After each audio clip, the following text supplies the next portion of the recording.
Welcome to IdeaGen TV. Today, I am thrilled and honored to have with me author Mike Johnson, author of Fixing Congress, Restoring Power to the People. Mike, welcome. I'm glad to be here. Thank you, George. You know, Mike, it's an incredible moment in time. We are in 2024. The world has changed so much in just such a short period of time.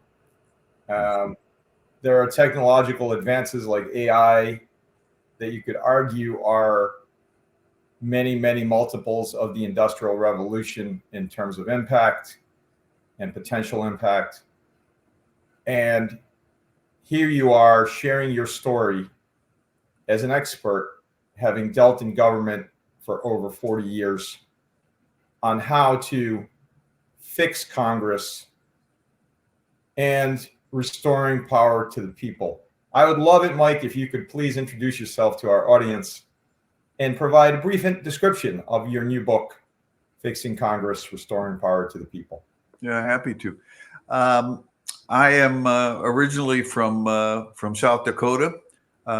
Spent some time in Illinois, where I was editor of a newspaper in Galesburg, Illinois, and came to Washington to serve in the Ford administration in the White House, and spent a year there when Ford lost, and it wasn't because of me.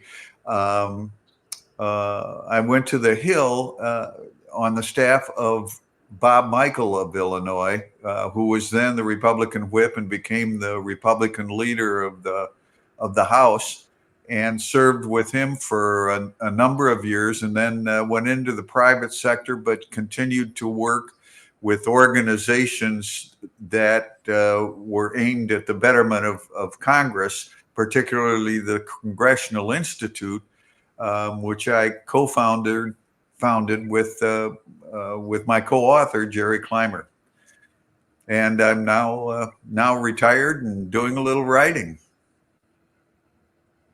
Well, it's incredibly impressive, and what an incredible book, and what an incredible story and background at this moment. And so, I'd love it if you could share a little bit more about your background, and perhaps even more about what inspired you, Mike. What inspired you to write Fixing Congress? Well, I've been concerned and have been writing about the frustration of citizens because of the dysfunction of Congress and dysfunction of the government in general. That goes back 10, 15 years, the survey data, and just walking down Main Street would convince you that there's some serious problems with the way Congress is performing and the access and influence that citizens have in their government. It was a problem 15 years ago. It's a crisis now and turning into a catastrophe. There are only about 11% of the population that still is favorable toward Congress, and that's in a republic, in a representative republic like ours. You can't continue along those lines. So Jerry and I had talked about writing this book, similar to another book we co-wrote called Surviving Congress. And this is the honest truth. I was in a cab coming back from the Hill going to my office, and I love to talk to cab drivers. They're a font of great wisdom. And I was talking about the book Surviving Congress that we wrote for members and staff. And he said, well, why don't you write something like that for us so we know bleep what's going on the Hill? And Jerry and I continued to talk about it. And 5, 6 years ago, we started to actually put it together and do the writing. And that's just a phenomenal example of what happens in the cab. I mean, what an incredible story. Yeah. And the fact that prompted Mike in large part, your writing of this book is truly amazing and inspiring. So, in your book, you indicated that what we all believe to know and see, perhaps, the trust and satisfaction in Congress is startlingly low. Why do you believe this is the case? And most importantly, how do you believe this problem can be addressed? Uh, well, the first part of your question is a lot easier to answer than the second part. Uh, if in our form of government, which is a democratic republic, essentially, the citizens have to have access and to an influence over the government. That's what self-governance is all about. And when they don't, then the whole system starts to deteriorate. Citizens have really lost that connection with Congress, and we can talk about that too. But our book really focuses on four major areas. One is civics education. There is a growing crisis in the manner in which the citizens, particularly young people, are being educated in how their government works, why it doesn't, and what they can do to fix it. The second thing is congressional reform.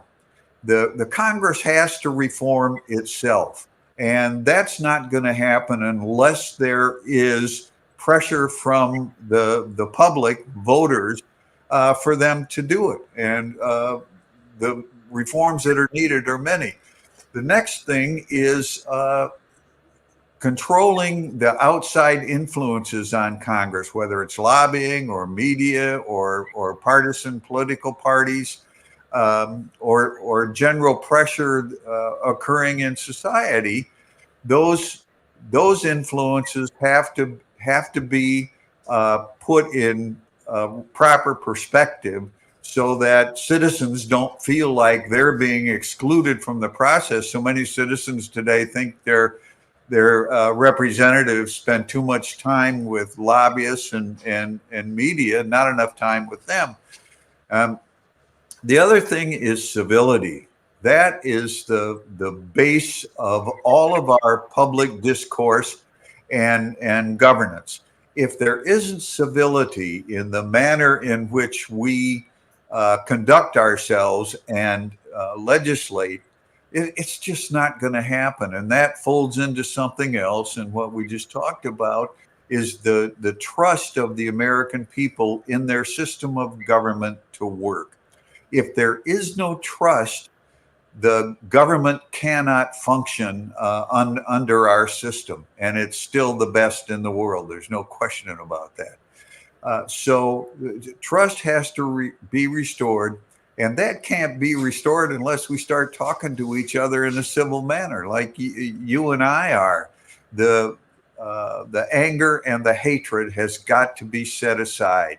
We all have different views, and they should be respected. And we all have different ways of expressing ourselves, and we need to keep control over that and let reason survive over emotion. Completely agree. And so, in your opinion, Mike, what do you see as the ideal role and therefore the relationship, that critical relationship between the American citizens and those in the United States Congress? Well, it's a very important issue and a good question because the relationship is so tattered. We wrote the book specifically about Congress because Congress is essentially the first branch of government. It is the first line of defense for citizens against obtrusive government.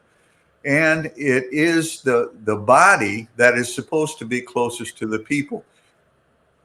Citizens today, voters really lack the tools they need to be effective communicators and active citizens. So citizens need to first understand that there is strength in numbers and they need to be active in their communities and associate with individuals and organizations who feel like they do in terms of restoring power to the people. Secondly, when they communicate with a congressional office, they need to know to whom they're supposed to communicate, who can have the most effect on them, and how they can create an action forcing mechanism that produces the results they want. I tell you a great story, George, that a good friend of mine, Chris Matthews, who used to be on MSNBC and was a press secretary with me. He was press secretary to Tip O'Neill and I, Bob Michael. And so we used to talk a lot.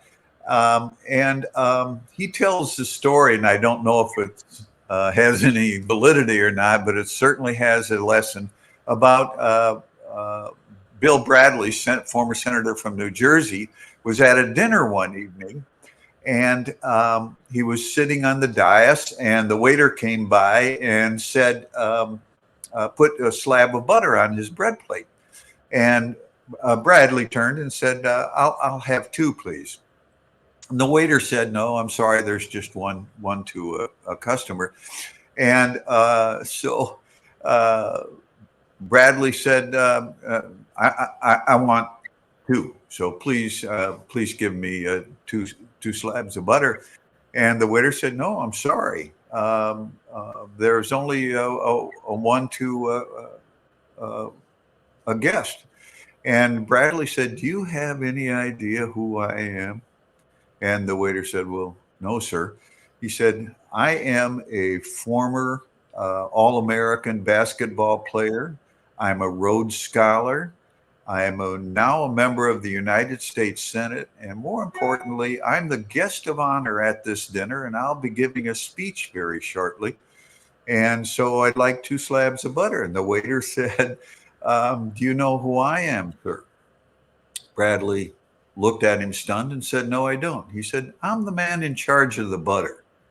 And that is apropos to the organization and structure of Congress. You need to know who's in charge of the butter, or you're not going to get through the way you need to. And we do a whole section on the book on how members of Congress's offices are structured, how the committee system is structured, who the staff people are, so that a citizen can identify who they should be communicating with, not just sending an email to the front desk of an office, but who they can communicate with. So those kinds of simple tools are what we talk about quite extensively in the book, and there are many of them.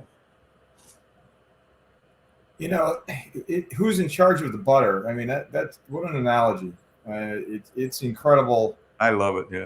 Yeah, I love it too, because it's really about empowering, the citizens to know how to communicate with what is their Congress, right? And that's profound. And so, Mike, I'd like to shift just a bit to the role of the parties. A lot of people are talking about Republican, Democrat, maybe even independent. How are the parties evolving in the U.S. Congress, and what changes do you believe, based on your experience, could improve the function within the overall legislative process? Yeah, another good question, because the political parties, Republican and Democrat, or the Green Party, whatever, they have an incredible influence over how Congress functions, and too much of an influence, really, not only in terms of the role they play in the organization of Congress, the leadership on both sides, but also in terms of the issue orientation and how legislation actually works. they have gotten to the point where they encourage stridency and encourage separation and division in Congress, because that's how the two parties function. But the two parties should not be running Congress. And there is a powerful distinction between campaigning and governing. And it used to be, when I was on the Hill working for the leader, that wasn't necessarily the case. Sometimes I feel like the ghost of Congress passed, but it's important to look past to history to see what was done right and what was done wrong, and then learn from it. Back then, once members were sworn in January as members of Congress, the focus became on issues and legislating rather than politicking. And that isn't the case today. Campaigns are run year-round, through both sessions of Congress, and members spend an awful lot of time raising money and creating the kind of presence that that politics demands. And that presence, it just isn't really healthy, because it separates the two sides and makes it bipartisanship even more difficult. And the parties need to recognize the value of bipartisanship and be more cautious about how they destroy that environment, so legislating can take place. And so, how can the average voter, the person sitting at their home or working in the community and wondering how they can overcome the feeling of being disenfranchised, how does that become overcome? How do you overcome that? Yeah. In this current political system. Yeah. They have to put pressure on Congress to reform itself. There are so many functions of Congress that just don't work. That's why we all look at dysfunction. We have a whole chapter in the book on solutions like that, and voters, especially when they get together and talk the same talk to their members of Congress, they can have an impact. They need to absolutely insist that the budgets get out on time, that the members of Congress who appropriate money for the funding of the departments is done according to the rules of Congress. It is not now. It hasn't been done since 1997. They need to simply put pressure on their members of Congress, bring it up in town halls, bring it up in meetings and events, so continuously that the congressman gets the idea there's something wrong out there that I can fix, and I can do for my constituents. And that constant pressure can be applied as well to the media, to local newspapers, radio stations. Look, I just want you to know I'm tired of the fact that we're not getting straight news, that we're not getting both sides of the story. And I really wish that you would go back to the old-fashioned kind of journalism where both sides of the story were presented to me so I can make intelligent decisions.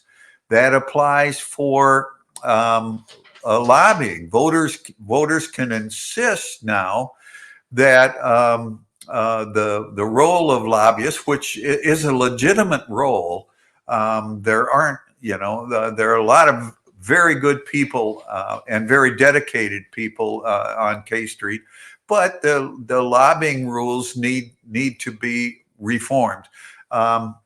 Media literacy just is incredibly important. A voter needs to understand how the media functions, why it functions the way it does, the fact that it's a private profit-making enterprise, not an arm of government or politics, and how they can affect the kind of news they're getting. Almost 50% of American people get their news from social media now, and social media is looked upon as one of the causes of the incivility in our discussion. So voters need to go to several sources. They need to understand or hear two sides of story. Look to legitimate newscasts that are conservative, legitimate newscasts that are liberal, but don't settle on one just because you agree with them. Discipline yourself to get both sides of the story and make sure that you get it. And you can get both sides of the story from your congressman as well and from a congressional office if you insist on it. Now, wait a minute. This is how you feel about the issue, but how does your opposition feel? What's the other side think, and what are their legitimate reasons for going where they're going? Yeah, it's just so important to think about holding folks accountable, and that's what you're really saying. It's saying, look, we are the constituents, and this is what we would like to see. It's sort of a simple thing, and I love what you said earlier in the interview. I want to go back to it on civility, because without communication, you have complete breakdown. You have just an inability to do anything. Mm. And so I think that's vital for our audience to hear from you, Mike, today on this incredible interview. It really is, not so much from me, but from so many others that are growing concerned. I mean, the kind of things we're talking about are profound because they affect national security. They affect our ability to get legislation and new laws passed, like immigration and the budget that we mentioned earlier. And they also need to understand that no matter how you feel about the government, whether you want it to be bigger or smaller, whether you want it to be more conservative or more socialist or liberal, whether you want it to spend more money or less money, you have to legislate. So this is not about the specific issues. This is about legislating, passing laws that change the government the way you want it to change. And that's not going to happen by just talking. And it's certainly not going to happen when people are scratching and screaming at each other. It has to be done in a civil environment. People need to talk to their neighbors. We had a neighbor in Washington when we lived there, who we talked politics with all the time, and they were very, very liberal, progressive.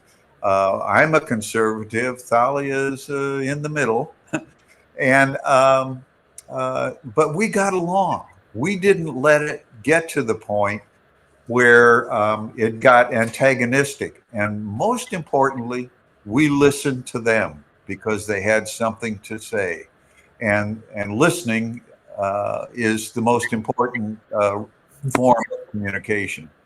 So that really needs to, and people can do this on their couch. They can look for different sources of information and wider sources of information. Thalia and I listen to Brett Baer and Fox News every night. We also listen to Nora O'Donnell and Lester Holt, and we read a lot of different newspapers and newsletters that have differing points of view. So and out of that, we get a lot to talk about. And so, Mike, it's incredible. So you have all this experience in Washington, on Capitol Hill, and even in the White House. And then you're married to the most amazing, award-winning journalist, Thalia Shuras, who is just first class, and always has and always will be, and is, I know, your rock. And I'd like to ask you, what are a few, perhaps quick, perhaps simple reforms to Congress, to the United States Congress, that you suggest in the book that you could share with our global audience? Yeah, there are many that we have in the book. Some of the basic ones are abiding by the law there, and members of Congress do, but specifically the Budget Act hasn't been really adhered to in its proper form for 40 years. And it's been 10 or 15 years since the budget was actually produced on time.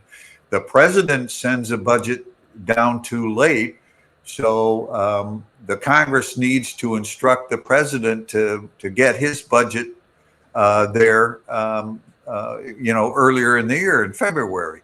The congressional calendar needs to be changed so it fits in. It's no longer a fiscal year, but a calendar year.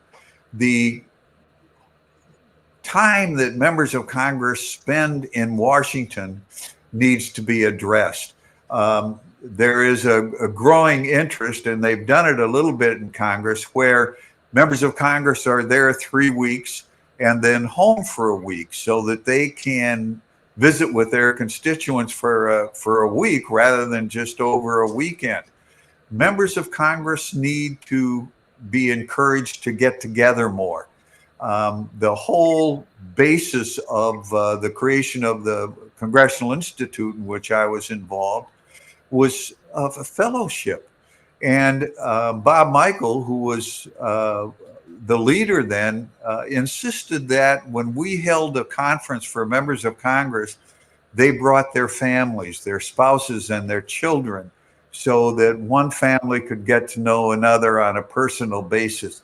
And that, foreign trips are actually very good for that. They're abused, but they're important, both educationally and socially. So that those kinds of reforms citizens can involve themselves in and be active in and insist upon, so that they just implant the message that they want more access to and more influence over what Congress does. Profound, Mike, profound. And I just want to say how grateful I am for you taking time to share with us your new book, Fixing Congress. The most important question here in this interview is where can people purchase Fixing Congress and finding out more about your work? I would be more than happy to share that information, George. Thank you for asking. It is available in bookstores all across the country. It's available at Walmart and Target and other stores that carry books. It's available on Amazon. It's available online very, very easily. It's just a simple link to those kinds of outlets. Fortunately, it's available and it's inexpensive. Mike Johnson, I want to thank you for sharing Fixing Congress. Thank you so very much. We wish you all the best with this book and look forward to hearing how it affects the change needed in Washington. Thank you so very much. Thank you very much, George. Appreciate it. This is a movement, and I hope people will join in. Thank you. Thank you.